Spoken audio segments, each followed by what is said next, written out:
Comment prendre soin de ses lèvres et est-ce qu'il existe réellement un baume à lèvres super efficace? En tout cas, je l'ai cherché pendant de nombreuses années et je vais te partager mes découvertes dans cette vidéo. Alors allons-y, c'est parti!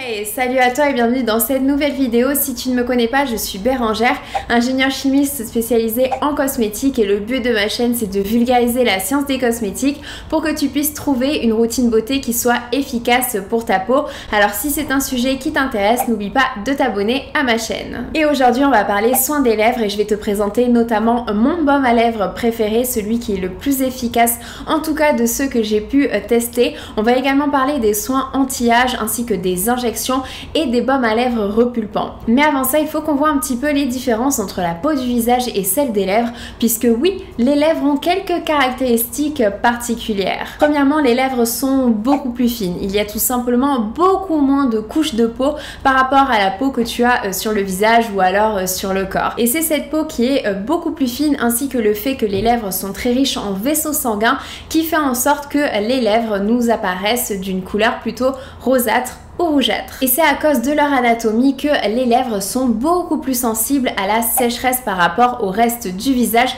tout simplement parce que sur la peau du visage, on a un meilleur film lipidique dû au sébum, ce qui manque un peu au niveau des lèvres.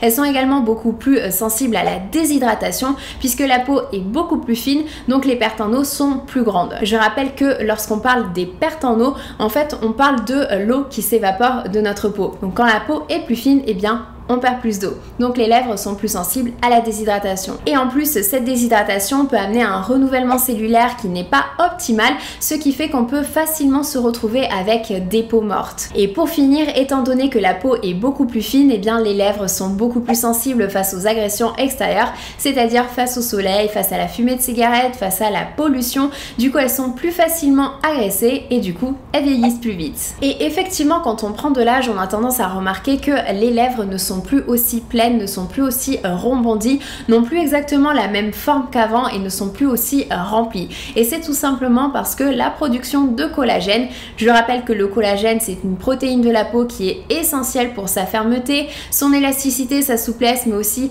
le fait que la peau soit un petit peu plus rebondie, et bien le collagène diminue avec l'âge, donc on en a de moins en moins, c'est dû à notre génétique, mais c'est également dû aux agressions extérieures, donc au fait que la peau des lèvres est beaucoup plus fine et donc elles sont beaucoup plus facilement agressées par tout ce qui est environnement extérieur, comme je l'ai dit, soleil, pollution, tabac, etc. Tout ça pour dire qu'il y a du coup une baisse de la production de collagène, ce qui entraîne un amincissement des lèvres et ce qui peut également modifier la forme des lèvres. Donc la première chose à faire pour prendre soin des lèvres, c'est forcément d'utiliser un baume à lèvres pour bien hydrater, pour éviter d'avoir les lèvres sèches. Alors en fait, les baumes à lèvres, ils fonctionnent tout simplement en formant une barrière à la surface de la peau pour retarder les pertes en eau, c'est-à-dire l'évaporation de l'eau qui est présente dans la peau. Les baumes à lèvres contiennent généralement un mélange de cire, de beurre, d'huile et en fait le but c'est de trouver la bonne association, les bons pourcentages pour avoir un stick qui tient tout seul, pour avoir une forme solide sans se casser et qui lors de l'application font légèrement au contact avec la température de la peau et qui est suffisamment doux pour être appliqué sans effort et qu'il soit également agréable à utiliser. Par exemple, si on regarde la composition du baume à lèvres de Dermina, qui est pour moi le meilleur si tu recherches un baume à lèvres, c'est vraiment celui-ci qu'il faut tester puisque j'en ai testé beaucoup et c'est celui-ci qui me donne de meilleurs résultats.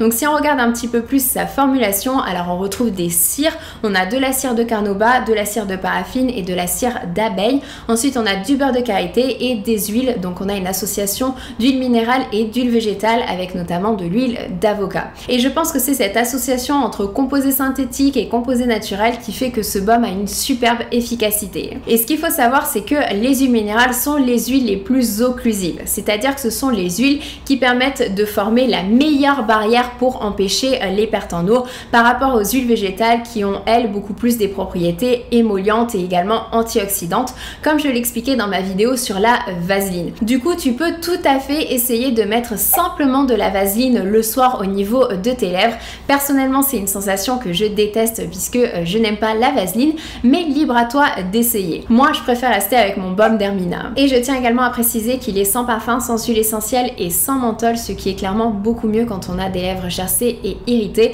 Et en plus, le prix est carrément abordable. Les deux seules choses que j'ai à redire, c'est que premièrement, il faut penser à le mettre tous les soirs pour que ça fonctionne, pour que le lendemain, on ait vraiment des lèvres superbement hydratées. Et oui, il tient toute la nuit, ce qui fait que le matin, tu vas te réveiller encore avec du baume sur les lèvres et ça, c'est vraiment agréable. Et ensuite, malheureusement, il n'y a pas de version SPF, puisque oui, on l'a vu, mais c'est primordial de protéger les lèvres du soleil, tout simplement parce qu'elles sont beaucoup plus sensibles face aux agressions extérieures et donc beaucoup plus sensibles aux signes de l'âge. Et donc j'aurais adoré avoir la même chose avec un SPF, mais bon, c'est pas aussi facile que ça. Ce qui fait que en journée, j'utilise le Isdin SPF 50+. C'est pour moi le meilleur baume à lèvres solaire avec un excellent rapport qualité-prix.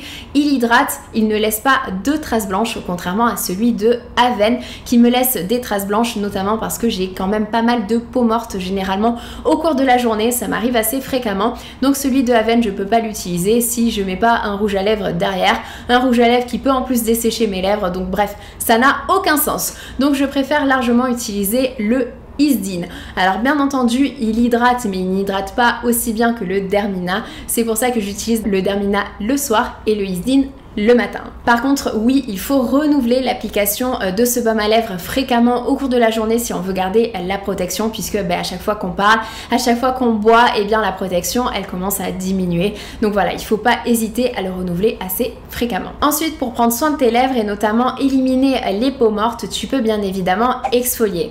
Alors généralement, les exfoliants pour les lèvres, ce sont des exfoliants qui contiennent des particules de sucre. Personnellement, je ne suis pas très fan puisque les particules de sucre, ce sont des particules qui ont des bords tranchants, qui n'ont pas des bords lisses et du coup ça peut être un petit peu abrasif, notamment pour les lèvres qui ont quand même une peau qui est très très fine. Donc je recommande beaucoup plus d'utiliser des lingettes exfoliantes comme par exemple les lingettes en coton bion de la marque Face Theory. Je trouve ça un petit peu plus délicat pour justement exfolier la peau des lèvres. Ensuite, au niveau des soins anti-âge, puisque oui, les lèvres sont également soumises au vieillissement cutané comme tout le reste, comme on l'a vu, et bien généralement quand on vieillit, on commence à apercevoir des rides verticales qu'on appelle des rides du code barre ou alors les rides du fumeur, tout simplement parce que bien le tabac accélère le vieillissement cutané. Et il faut dire aussi que les lèvres sont vachement sollicitées puisque à chaque fois qu'on mange, à chaque fois qu'on parle, et bien nos lèvres sont sans arrêt en mouvement, donc c'est normal d'avoir des rides et des ridules qui se forment à cet endroit là. Donc pour lutter contre le vieillissement cutané au niveau du contour des lèvres, et bien tu as tout simplement les mêmes solutions que au niveau du reste du visage, avec notamment les actifs anti-âge utilisés en cosmétique et surtout le rétinol qui est l'ingrédient anti-âge par excellence en cosmétique.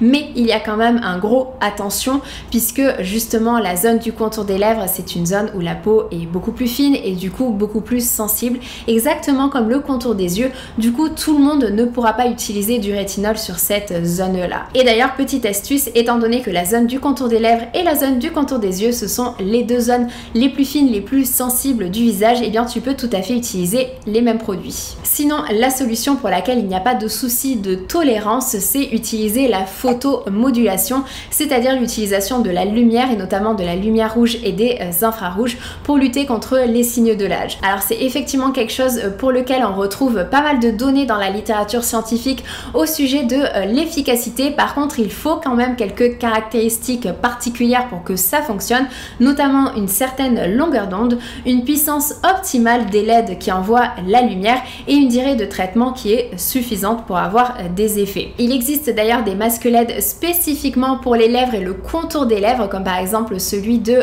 Current Body. Alors je l'ai testé pendant quelques mois, j'ai pas vu de résultats, mais ça me paraît quand même tout à fait normal puisque je suis pas le candidat idéal pour tester ce genre de produit. Donc si ça t'intéresse, n'hésite pas à aller voir. Et sinon, tu as tout simplement des masques LED pour le visage qui ciblent également les lèvres. Pour finir, concernant le le volume des lèvres que l'on a tendance à perdre avec le temps, la solution la plus efficace, ça reste les injections d'acide hyaluronique. L'acide hyaluronique, c'est un composé que l'on a naturellement dans notre peau justement, et les injections d'acide hyaluronique sont intéressantes puisqu'elles permettent de redessiner des lèvres, d'avoir des lèvres plus charnues, plus pulpeuses, mais ce qu'on entend beaucoup moins et ce qui est le plus intéressant pour moi, c'est que les injections d'acide hyaluronique permettent du coup de redonner le volume que l'on a perdu avec l'âge et de diminuer clairement les signes de l'âge. C'est tout à fait possible d'avoir un rendu ultra naturel avec des injections d'acide hyaluronique. Par contre, il faut absolument bien choisir le professionnel qui fait ces injections là. Mais le point négatif des injections d'acide hyaluronique, qui n'en est pas forcément un d'ailleurs,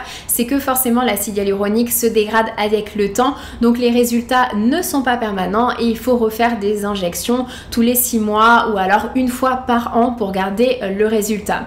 Ce n'est pas forcément un point négatif à mon sens, puisque justement le résultat n'est pas définitif, il n'est pas à vie, donc si tu n'en veux plus, eh bien l'acide hyaluronique se dégrade naturellement et tu retrouveras tes lèvres d'avant. Si tu n'as pas envie de passer par la case injection ou alors que tu n'as tout simplement pas les moyens, tu as les baumes à lèvres repulpants qui existent, mais attention, on n'est clairement pas sur le même volume, hein. Les baumes à lèvres vont donner un volume qui est très léger, un rendu qui est très naturel, rien à voir avec les injections d'acide hyaluronique, mais bon, ça peut être une solution. Tu as par exemple le Lip Injection de Too Faced, hein, qui est vraiment connu dans les baumes à lèvres repulpants.